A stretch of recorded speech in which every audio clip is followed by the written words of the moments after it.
Thank you, Mr. Chairman. Mr. Wilcox, did you or anyone in your organization communicate with the ATF or the Biden administration about these issues we are discussing today prior to the notice of proposed rulemaking?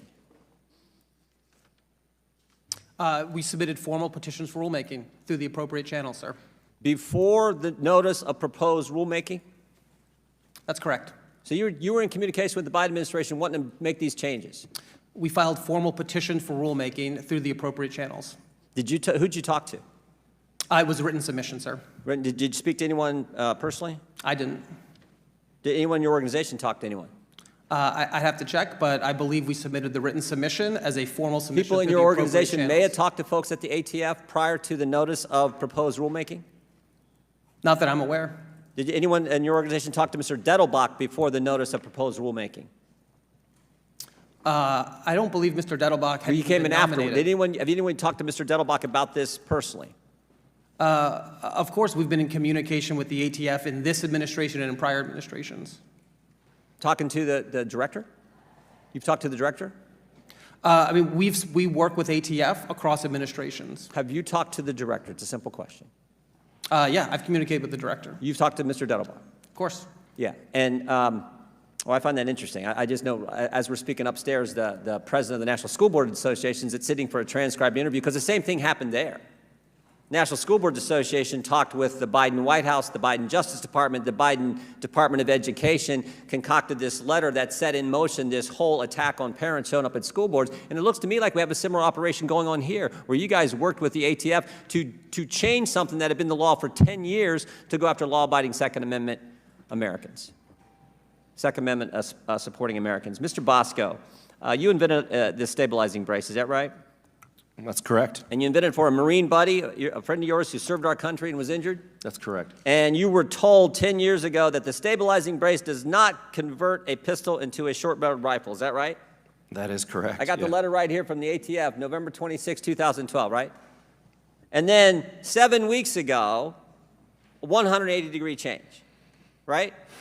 180-degree change, just the opposite. They now say it is just the opposite of what they told you 10 years ago. That's Again, I know others have talked about this, but I think it's so clear. 180-degree change. So in 10 years and 2 months, the rule was one way, and you developed a business based on the rule that they told you. Your government told you this was fine, and now they've changed it.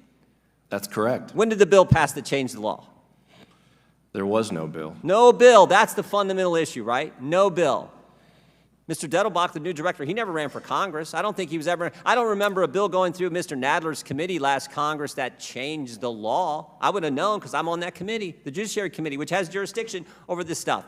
I would have known. I don't remember a bill passing the full Congress. I don't remember a bill in the Senate Judiciary Committee passing or going through the Senate. And I certainly don't remember a bill going to President Biden's desk and he's signing the legislation that changed the rule. But this could potentially impact millions of Americans, law-abiding, Second Amendment-supporting Americans. Is that right, Mr. Bosco? That's absolutely correct. How many products have you sold, just your company alone, to Americans?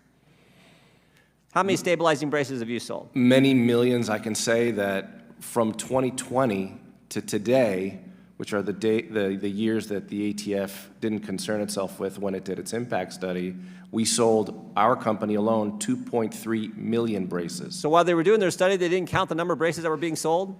They didn't count in their impact study. That's probably because Mr. Wilcox's organization told them not to count it, right? I don't want to.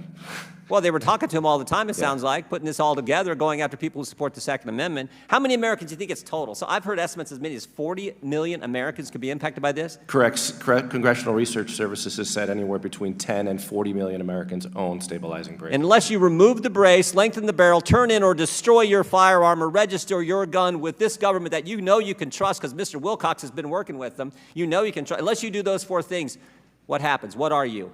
A felon. A felon. A felon for something 10 years ago they said was just fine, that you built a business on, and the business started because you wanted to help a man who put the uniform of his country on his back and served our country and was injured, and now they're going to put you out of business and make people felons.